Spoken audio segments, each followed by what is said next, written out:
Bismillahirrahmanirrahim. Assalamualaikum warahmatullahi wabarakatuh. Waalaikumsalam. Alhamdulillahirrahmanirrahim. Wassalatu wassalamu ala asrofil anbiya'i wal mursalin wa ala alihi wa ashabihi ajma'in.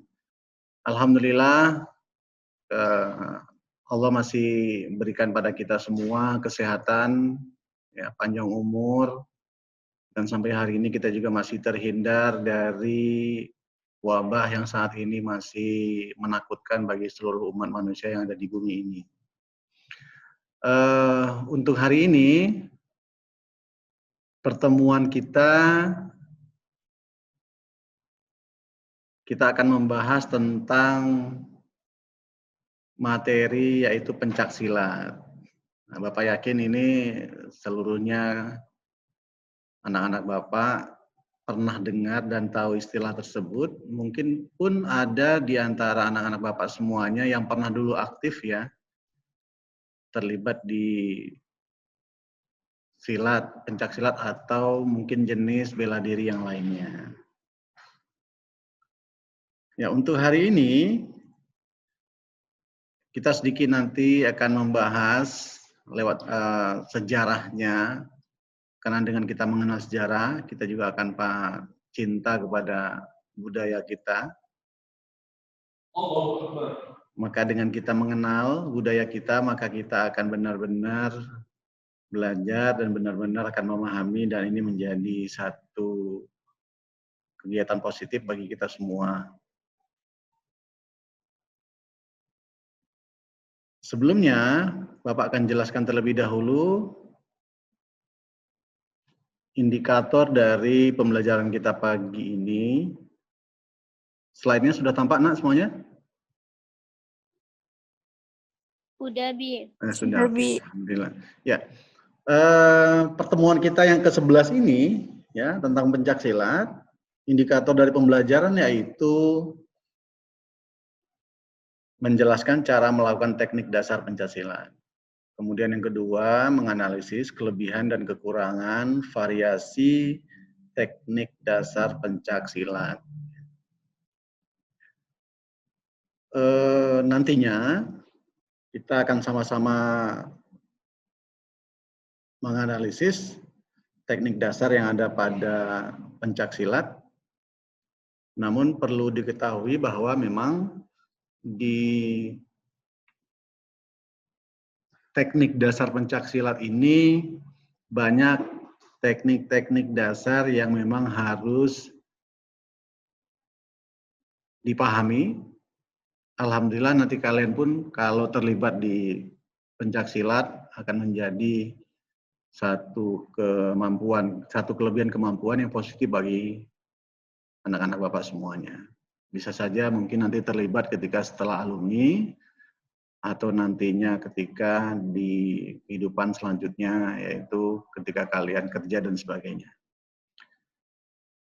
Sebelumnya, Bapak akan jelaskan terlebih dahulu secara singkat sejarah dari pencaksilat. Ya. Dengan kalian mengenal pencaksilat, maka benar-benar kalian akan lebih suka kepada budaya kita.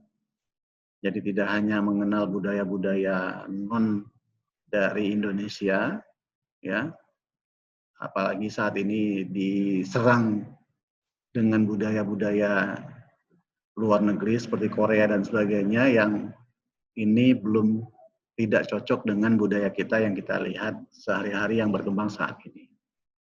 Ya. Untuk sejarah pencaksilat, ini merupakan tradisi dari budaya rakyat Indonesia, ya. Yang mana penyebarannya budaya pencaksilat ini secara lisan diturunkan dari proses yang terjadi di kalangan masyarakat. Ya. Jadi informasinya dari mulut ke mulut, ya, kemudian diajarkan oleh seorang guru kepada murid, kemudian dicatat oleh si murid, ya. Kemudian ini menjadi satu budaya yang dikatakan yaitu budaya bela diri yang ada pada Indonesia, pada negara Indonesia. Kebanyakan sejarah silat pencaksilat ini dikisahkan melalui legenda yang beragam ya dari satu daerah-daerah yang lain. Ya, mungkin anak-anak Bapak ada yang mengenal beberapa dari budaya pencaksilat yang ada di daerah-daerah tertentu ya. Misalkan di daerah mana? Misalkan di daerah Banten ya, ataupun di daerah Betawi, Jakarta ya, ataupun di daerah Melayu ya, yang sering kita dengar ya. Saat ini yang berkembang di beberapa jenis pencaksilat ada diprakarsai oleh beberapa organisasi seperti di NU ada, seperti di Muhammadiyah juga ada ya. Mungkin di Muhammadiyah yang kalian kenal yaitu Tapak Suci ya. Ini adalah salah satu contoh budaya yang dikembangkan, kemudian juga ini menjadi budaya bangsa Indonesia yang benar-benar digandrungi dan dicintai oleh rakyat Indonesia. Di kejadian perlombaan ya di tahun berapa yang kemarin diadakan di Indonesia yaitu Asian Games ya, Indonesia merupakan juara umum dalam pencaksilat. Nah, ini membuktikan bahwa memang Indonesia merupakan benar-benar pencaksilat ini menjadi budaya yang dimiliki oleh Indonesia yang perlu dibanggakan. Seperti asal mula silat yang ada, biasanya yang pernah kita dengar itu seperti Cimande ya, yang mengisahkan tentang seorang perempuan yang menyaksikan pertarungan antara harimau dan monyet, kemudian dia mencontohkan gerakan pertarungan tersebut sehingga dia kuasai dan menjadi satu teknik-teknik dasar yang dikembangkan. Jadi asal mula ilmu bela diri Indonesia kemungkinan berkembang dari keterampilan suku-suku asli Indonesia ya. Contohnya dalam kegiatan seperti berburu, berperang, kemudian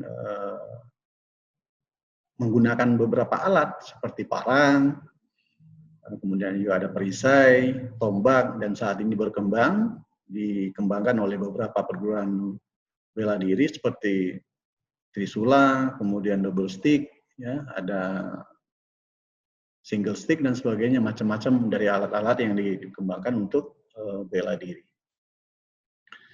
Dan juga seperti yang kita kini ketemui dalam tradisi suku Nias yang hingga abad ke-20 relatif dari seni budaya yang ada di suku Nias ini sebenarnya bisa dikembangkan untuk menjadi satu teknik bela diri. Apa itu pencak silat? Ya. Kalau dilihat singkat dari keterangan pengertiannya, pencak silat. Pencak adalah gerak dasar bela diri ya, yang terkait dalam peraturan. Dia beratur tertib ya, beratur gerakannya dan memang dibuat dan dilatih itu dengan tujuan tertentu ya. Jadi gerak dasar bela diri yang terkait dalam peraturan digunakan dalam belajar, dalam latihan dan dalam pertunjukan ya. Jadi seni-seni, jadi pencak silat menjadi satu seni bela diri dan juga menjadi seni budaya-budaya yang ada saat ini yang kita tahu. Kemudian pengertian dari silat sendiri yaitu gerak bela diri yang sempurna dan bersumber dari kerohanian yang suci, murni, ya, guna untuk apa? Untuk keselamatan diri serta menghindarkan diri dari perbuatan jahat. Sebenarnya orang makin tinggi sabuknya dalam ilmu bela diri, maka ilmu bela dirinya itu menjadi satu perilaku sehingga ia tidak mau menyusahkan atau mencederai orang lain. Karena intinya untuk membela diri dan dia harus bertahan. Kalau diserang, dia harus bertahan dan tidak dendam ya. Maka dari pengertian pencak silat ini ada unsur-unsur yang terkandung dalam pencak silat. Unsurnya diantaranya adalah pencak silat itu merupakan keterampilan. Bisa saja jadi budi pekerti, pembentukan kepribadian, ya, kemudian juga religius, dan juga semangat kebangsaan. Dibuktikan oleh ketika lomba dalam Asian Games kemarin, dengan juaranya Indonesia di peringkat nomor 1, akan terbukti bagaimana pencaksilat itu menjadi satu indikator bagi atletnya untuk cinta terhadap Indonesia. Seperti itu. Itu di antara pengertian yang Bapak sampaikan. Nah, kemudian pencaksilat ini juga diwadahi oleh beberapa organisasi. Kalau di Indonesia itu namanya IPSI, ya, Ikatan Pencaksilat Indonesia. Ini merupakan organisasi pencaksilat. Ini mewadahi seluruh jenis-jenis pencaksilat yang ada di Indonesia. Kemudian kalau di antara negara-negara ASEAN, terbentuk wadahnya adalah yaitu Persilat, ya, Persekutuan Pencaksilat Antar Bangsa. Yang ini diprakarsai oleh beberapa negara Asia seperti Singapura, ya, Malaysia, Brunei Darussalam, dan Indonesia sendiri. Jadi untuk mewadahi federasi pencaksilat di berbagai negara. Berdasarkan fungsinya, pencaksilat dibedakan menjadi 4, ya, menjadi 4 bagian. Dia bisa menjadi sebagai olahraga, sebagai kesenian, bisa menjadi bela diri, dan juga di dalam pencaksilat itu ada kebatinannya. Jadi inilah diantara beberapa pengertiannya, kemudian juga dari wadah-wadah yang ada dalam organisasi pencaksilat. Perlengkapan pertandingan pencaksilat biasanya kalau diadakan itu oleh organisasi IPSI, maka mereka ada beberapa peraturan, ada peralatan yang digunakan seperti pakaian silatnya, ada ketentuan dengan warna tertentu, ya, rompi, sarung tangan, sepatu, dan pelindung alat vital, dan lain-lain. Ya, ukuran lapangan nanti kalian bisa analisa sendiri di file yang dibagikan di lewat psikologinya. Nah, ini di antara teknik dasar pencaksilat. Yang pertama adalah sikap pasang. Sikap pasang ini adalah teknik berposisi siap tempur, gitu ya. Siap tempur artinya kalau kita dalam olahraga bola voli misalkan, ya, teknik bertahan, teknik siap bersedia dalam menghadapi lawan yang dilaksanakan secara teknis dan efektif. Jadi itu yang dimaksud dengan sikap pasang. Sikap pasang dapat berpola serangan dan juga atau juga berpola pembelaan diri. Dalam pelaksanaan sikap pasang merupakan kombinasi, ya, kombinasi kreatif dari kuda-kuda, sikap tubuh dan sikap tangan ditinjau dari taktik penggunaannya, ya, ditinjau dari taktik penggunaannya. Misalkan kuda-kuda sikap menendang, sikap memukul, dan sebagainya. Nah, sikap pasang ini sendiri terdiri dari beberapa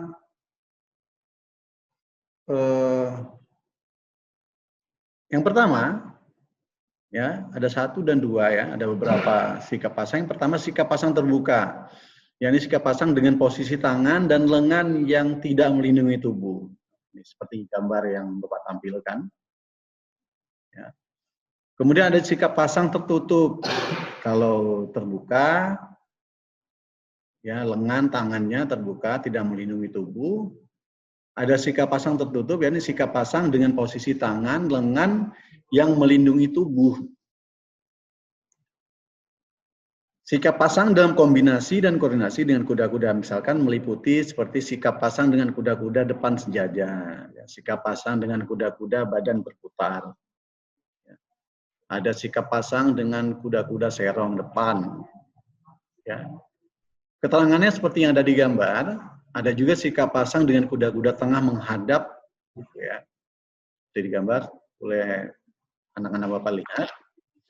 Kemudian juga ada sikap pasang dengan kuda-kuda tengah menghadap. Ya, keterangannya seperti di gambar bentuk geraknya. Kemudian juga ada sikap pasang dengan kuda-kuda tengah menyamping. Ya, sikap pasang dengan kuda-kuda silang. Ya, silangnya silang depan, kemudian ada sikap pasang dengan satu kaki diangkat. Nah, ini merupakan dari teknik dasar yang ada pada sikap pasang. Jadi dalam pelaksanaannya nanti dia harus ada kombinasi dan koordinasi kreatif ya dari kuda-kuda, sikap-sikap tubuh, dan sikap tangan ditinjau dari taktik penggunaannya. Maka misalkan menghadapi musuh, maka sikap pasang bisa diambil dari contoh sikap pasang terbuka atau sikap pasang tertutup. Ya. Sikap pasang tertutup juga banyak ya, seperti yang Bapak jelaskan tadi. Ini fungsinya juga sesuai tekniknya. Ini teknik dasar sikap pasang. Yang kedua, gerak langkah. Mungkin kalau di teknik bola kecil, tenis meja, kalian pernah dengar istilah stance-nya. Stance. Stance itu cara berdiri gitu ya. Apakah dengan left side atau right side ya. Jadi left side to the right side atau right side to the left side atau left side to the right side. Maka di dalam pencaksilat sendiri juga ada gerak langkah. Ya. Yaitu gerak langkah itu merupakan teknik berpindah atau mengubah posisi yang disertai dengan kewaspadaan. Ya, kewaspadaan mental, indera secara optimal untuk menghadapi posisi yang menguntungkan dalam rangka mendekati atau menjauhi lawan. Jadi langkah bisa kanan dan sebagainya, kiri dan sebagainya, ada teknik selanjutnya. Jadi gerak langkah juga perlu seperti itu. Maka dalam istilah gerak langkah ini kadang-kadang kalau mati langkah dalam bertanding ini juga akan menjadi satu masalah sehingga lawan dengan mudahnya menyerang. Gerak langkah diantaranya ada gerak langkah ke belakang, ada gerak langkah serong ke belakang, gerak langkah ke belakang, ada gerak langkah serong ke belakang, ada gerak langkah ke kiri, gerak langkah serong ke kiri, ya, kiri depan gitu ya, kemudian gerak langkah ke depan, gerak langkah serong kanan depan, gerak langkah ke kanan, ya, gerak langkah serong kanan ke belakang. Ini dari fungsi gerak langkah. Kalau misalkan musuh atau lawan atau dalam pertandingan melihat lawan di satu sisi tertentu, maka menggunakan juga dengan sisi-sisi gerak langkah yang tertentu. Misalkan lawan ada di langkah kiri, sebelah kiri, maka menggunakan gerak langkah ke kiri. Seperti itu. Kemudian yang kedua adalah gerak langkah ditinjau dari cara melaksanakannya. Tadi gerak langkah dari arahnya. Kemudian gerak langkah ditinjau dari cara melaksanakannya, meliputi satu, gerak langkah angkatan. Ada gerak langkah geseran. Ada gerak langkah ingsutan ya, atau apa istilahnya dalam bahasa kita yaitu seseran ya. Kemudian ada gerak langkah putaran. Ini ditinjau dari cara melaksanakannya. Yang ketiga, gerak langkah ditinjau dari pola taktiknya. Jadi gerak langkah ditinjau dari pola taktiknya meliputi ada gerak langkah lurus dan juga gerak langkah zigzag ya, atau gergaji ya dalam istilah silat ya.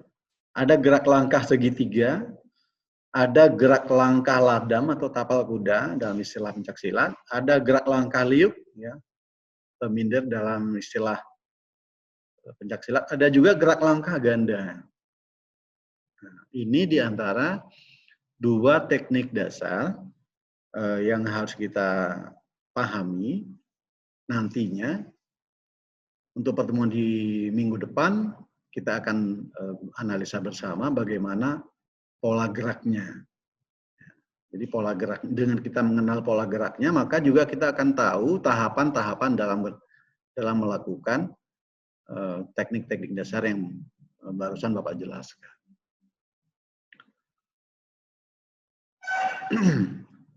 Kemudian dari dua teknik dasar tersebut ada pertanyaan anak-anak Bapak? Monica, Cynthia, Rahmat?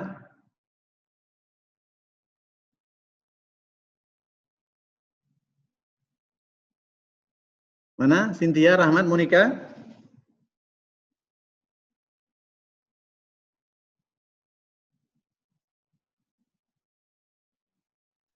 Abi, saya Bi. Ya, silakan. Perbedaan Pancasilat sama karate itu apa ya, Bi?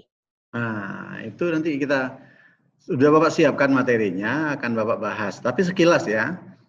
Udah itu aja, Monica? Iya, Bi. Kalau pencaksilat, identiknya dia itu adalah geraknya itu lembut, ya. Bahkan mirip seperti tari, ya. Tetapi gerakannya mematikan. Kalau karate ya tadi ya, Monica tanya ya. Kalau karate itu gerakannya keras,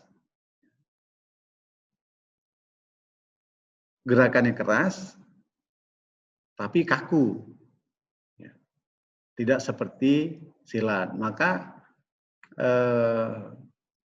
sebenarnya pada ilmu bela diri ini ada kemiripan-kemiripan, namun intinya itu ada perbedaan seperti itu. Maka kenapa Bapak bilang pencaksilat itu geraknya lembut, kemudian juga dia mematikan, dia bahkan mirip seperti tari di antara gerakan-gerakannya, karena memang pencaksilat itu diambil dari budaya-budaya yang ada pada budaya masyarakat Indonesia. Apalagi saat ini yang berkembang itu pada negara-negara Asia untuk pencaksilat yang memang budaya Asia itu mirip dengan budaya-budaya yang ada pada Indonesia. Maka identiknya seperti Melayu ada pada negara Singapura, ya, kemudian ada pada negara Malaysia, seperti itu. Ada yang bertanyakan lagi? Rahmat Nasution?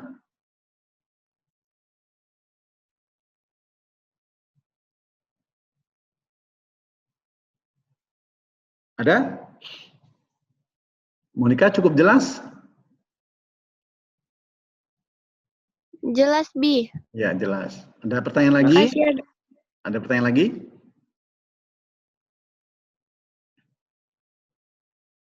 Nah, itulah di antara dua teknik dasar. Untuk pertemuan minggu depan, kita banyak akan membahas juga lagi teknik dasar yang lainnya. Jadi tidak cukup untuk pertemuan kita yang hanya durasi 30 menit, karena belum Bapak juga tampilkan tahapan-tahapannya, ya. Tahapan dalam pelaksanaan dalam melakukan teknik dasar tersebut. Ya, contoh misalkan untuk teknik dasar lain adalah seperti kuda-kuda, ya, ini juga teknik dasar. Kemudian memukul, menendang, ya, itu diantara teknik-teknik dasar yang memang kita harus benar-benar tahu, dan nantinya siapa tahu mungkin kalian ketika menjadi mahasiswa nanti terlibat aktif di persatuan bela diri tertentu, ya, Pak Suci, teratai kah mungkin, ya, ada dan lain-lain sebagainya. Itu. Ada pertanyaan lagi? Kalau nggak ada, kita akan melangkah ke evaluasi. Ada 2 soal yang Bapak buat. Kalian jawab saja. Kemudian nanti yang perlu kalian kerjakan adalah kuis yang ada di psikologi yang sudah Bapak buat. Ya, ada pertanyaan? Nah, dari 2 teknik dasar tersebut, mungkin cukup jelas ya. Evaluasi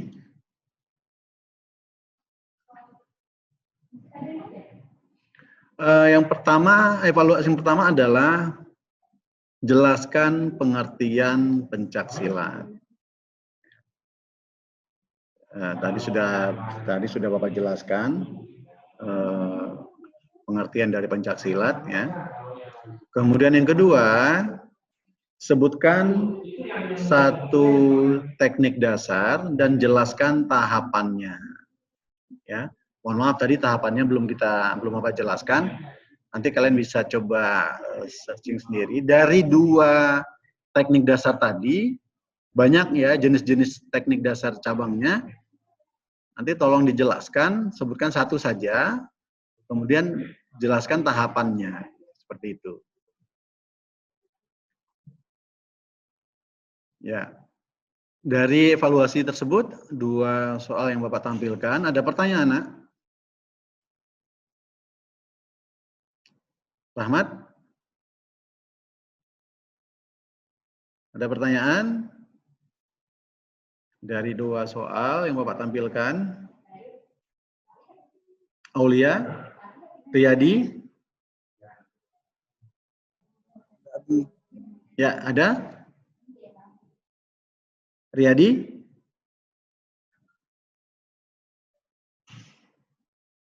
Nggak ada, Bi. Nggak ada, oke. Bapak kira cukup jelas dari keterangan tersebut.